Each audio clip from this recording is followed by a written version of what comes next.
ఈ శనివారము అంటే 24వ తారీఖు ఒక major fire accident Nampally station రోడ్లో జరిగింది.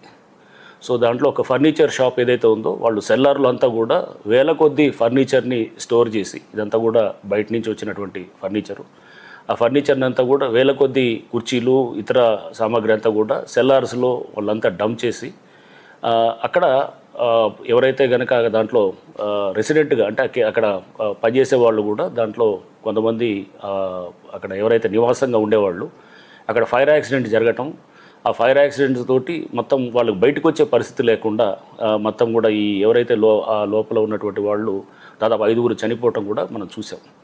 సో ఇది చాలా దురదృష్టకరం, చాలా బాధాకరమైన విషయం. సో దీంట్లో ఎందుకంటే వీళ్ళు అక్కడ ఆ బిల్డింగ్ ఎవరైతే ఉన్నదో ఆ ఓనర్ అతను మొత్తం పూర్తిగా అన్ని ఫైర్ సేఫ్టీ నామ్స్కి వైలేట్ చేస్తూ అక్కడ ఇన్ఫ్లేమబుల్ మెటీరియల్ అంటే వెంటనే అది మనకి మంటలు వ్యాప్తి చేయడానికి ఉన్నటువంటి మెటీరియల్ అంతా కూడా అక్కడ డంప్ చేయటం, అక్కడ ఈ కుర్చీలో అవన్నీ దాంట్లో ఉండేటువంటి ఆ ఫోమ్ స్పాంజ్ ఏదైతే ఉంటుందో అది అంటుకోవడంతో ఆ ఫైర్ కంట్రోల్ చేయడం కూడా చాలా కష్టతరమైంది. ఫైర్ డిపార్ట్మెంట్ వాళ్ళు, పోలీసు, హైడ్రా ఇట్లా ఎంతమంది అందరూ, రెవెన్యూ డిపార్ట్మెంటు, జిహెచ్ఎంసీ అందరూ కూడా దీంట్లో భాగస్వాములై ట్రై చేశారు. కానీ బట్ దాంట్లో మనం దురదృష్టవశాత్తు 5గురు చనిపోవటం కూడా జరిగింది. ఈ నేపథ్యంలో ఇప్పుడు హైడ్రా అండ్ అట్లానే GHMC and fire department, electricity department, ఇంకా ఇట్లా అందరూ కూడా ఇంకా రెవెన్యూ డిపార్ట్మెంటు అందరం కూడా దీంట్లో ఈ ఇన్సిడెంట్ దీని మీద మేము వెంటనే ఈ ఆడిట్ని చేయాలని చెప్పి నిర్ణయించుకోవడం జరిగింది. ఫీల్డ్ చెక్స్ చేస్తూ ఎవరైతే కనుక ఈ ఫైర్ సేఫ్టీ నామ్స్కి విరుద్ధంగా పెద్ద ఎత్తున కూడా ఇన్ఫ్లేమబుల్ మెటీరియల్ డంప్ చేస్తున్నారో, డంప్ చేసి దాని ద్వారా రేపు ఏంటంటే ఎండేంజరింగ్ ఇది human lives or public safety, ఇటువంటి పరిస్థితులు మనం చాలా చూసాం. చాలా ఫైర్ యాక్సిడెంట్స్లో కూడా ప్రధానమైన కారణం ఏంటంటే అక్కడ ఎలక్ట్రికల్గా ఎక్కడో చోట చిన్న షార్ట్ సర్క్యూట్ అవ్వటం, అది ఆ షార్ట్ సర్క్యూట్ అయిన తర్వాత అక్కడ డంప్ చేసినటువంటి సెల్లార్స్లో కానీ ఆ బిల్డింగ్లో ఏదైతే ఇన్ఫ్లేమబుల్ మెటీరియల్ ఉందో అది అంటుకున్న తర్వాత ఫైర్ అంతా కూడా బిల్డింగ్లకి అంతా మొత్తం వ్యాప్తి చెందటం, తద్వారా దాంట్లో ఎవరైతే ఉన్నారో వాళ్ళ ప్రాణానికి హాని కలిగినటువంటిది ఎన్నో ప్రాణాలు మనం పోవటం చూసాం. ఈ నేపథ్యంలో ఈ ఫైర్ సేఫ్టీ ఆడిట్ దీని గురించి హైడ్రా ఫైర్ ఎన్ఓసీస్ అంతా కూడా up to outer ring road దాకా ఉన్న వాటిల్లో మేము ఇప్పుడు జారీ చేస్తున్నాం. అండ్ ఫైర్ సేఫ్టీ దానికి సంబంధించి కూడా మేమందరం కూడా అధికారులందరం కూడా అన్ని డిపార్ట్మెంట్ వాళ్ళందరూ కూడా దీని మీద సమగ్రంగా చర్చించుకొని రేపటి నుంచి ఈ ఫైర్ సేఫ్టీ వైలేట్ ఎవరైతే చేస్తున్నారో అంటే ఈ స్టోర్ చేసినటువంటి గూడ్సు అవన్నీ కూడా విరుద్ధంగా ఫైర్ సేఫ్టీ నామ్స్కి విరుద్ధంగా ఎవరైతే చేస్తున్నారో అటువంటి బిల్డింగ్స్ మీద కూడా యాక్షన్ తీసుకోవడానికి కూడా అధికారులందరూ కూడా దీనికి మొత్తం సన్నాహితులై ఉన్నాం. రేపటి నుంచి ఇటువంటి ఎవరైతే బిల్డింగ్స్ వైలేట్ చేస్తున్నట్టు ఉన్నాయో వాటిని సీజ్ చేయటం, చట్టపరంగా సీజ్ చేసి ఆ బిల్డింగ్ ప్రెమిసెస్ని మొత్తం సీజ్ చేయడం జరుగుతుంది. సీజ్ చేసి వారి మీద చట్టపరంగా కూడా ఏమేమి చర్యలు తీసుకోవాలో అవన్నీ కూడా చేయటం రేపటి నుంచి స్టార్ట్ చేస్తాం.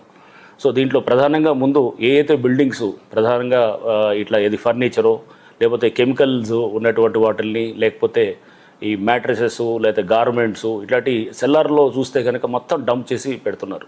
సెల్లార్లతో పాటు బిల్డింగ్లలో డంప్ చేసి ఏ చిన్న స్పార్క్ వచ్చినా కానీ ఈ అంటుకొని మొత్తం బిల్డింగ్ అంతా కూడా అంటుకోవటం, ఆ పక్కన ఉన్నటువంటి నివాసాలు ఉన్న వాళ్ళకు కూడా చాలా డేంజర్ అనేది అవడానికి ఛాన్స్ ఉంది. కాబట్టి సో ఇది మనం ముందు ఈ ఫైర్ యాక్సిడెంట్స్ని తగ్గించాలంటే కనుక ఈ ఫీల్డ్ ఇన్స్పెక్షన్స్ చేసి తద్వారా వాళ్ళ మీద చట్టపరంగా తీసుకోవాల్సిన చర్యలన్నీ కూడా తీసుకుంటూ బిల్డింగ్స్ని సీజ్ చేయడం అనేది రేపటి నుంచి హైడ్రా, ఇతర అధికారులు, జిహెచ్ఎంసీ అధికారులు అండ్ ఫైర్ డిపార్ట్మెంటు అండ్ ఇమీడియట్గా ఎలక్ట్రిసిటీ కనెక్షన్ కూడా డిస్కనెక్ట్ చేస్తాం. అది కూడా ఎందుకంటే ఇది ఆ డిస్కనెక్ట్ చేయకపోతే కనుక అది ఏ నిమిషంలో అయినా ఫైర్ యాక్సిడెంట్ అవ్వడానికి ఛాన్స్ ఉంటుందన్నమాట.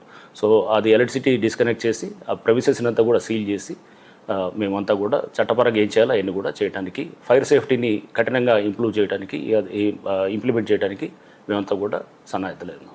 అట్లనే పబ్లిక్ అందరికి కూడా హైడ్రా తరపు నుంచి మా విజ్ఞప్తి, ఎక్కడైతే కనుక మీ దగ్గర ఇటువంటి ఉన్నాయో అంటే చాలా చోట్ల మనం చూసాం, చాలా కంజెస్టెడ్ ఉన్న ప్రాంతాల్లో సెల్లార్లు అంతా కూడా డంప్ చేసి అక్కడే చిన్న షార్ట్ సర్క్యూట్ ఒకటైతే ప్యానెల్ బోర్డో లేదా ఎక్కడో షార్ట్ సర్క్యూట్ అయ్యి తద్వారా మంటలని వ్యాప్తి చెందడానికి అక్కడ కావాల్సినటువంటి మీడియం అంటే ఇన్ఫ్లేమబుల్ మెటీరియల్స్ అన్నీ కూడా ఉండటంతో ఆ ఫైరు ఇమ్మీడియట్గా వితిన్ ఒక అరగంటలో మొత్తం కూడా వ్యాప్తి చెందటం, కంట్రోల్ చేసే పరిస్థితి ఉండకుండా చేయలేని పరిస్థితి ఉంటుంది. అండ్ దాంట్లో ఉండేటటువంటి చిక్కుపోయిన వాళ్ళ ప్రాణాలని కాపాడే పరిస్థితి కూడా చాలా కష్టతరం అవుతుంది అన్నమాట. సో ఈ నేపథ్యంలో ప్రజలందరూ కూడా మేము రిక్వెస్ట్ చేసేది, ఇట్లాంటిది ఏమన్నా బిల్డింగ్స్ మీ ప్రాంతాల్లో ఉంటే కనుక హైడ్రా కంట్రోల్ రూమ్కి మీరు ఇమీడియట్గా ఇంటిమేషన్ ఇవ్వచ్చు.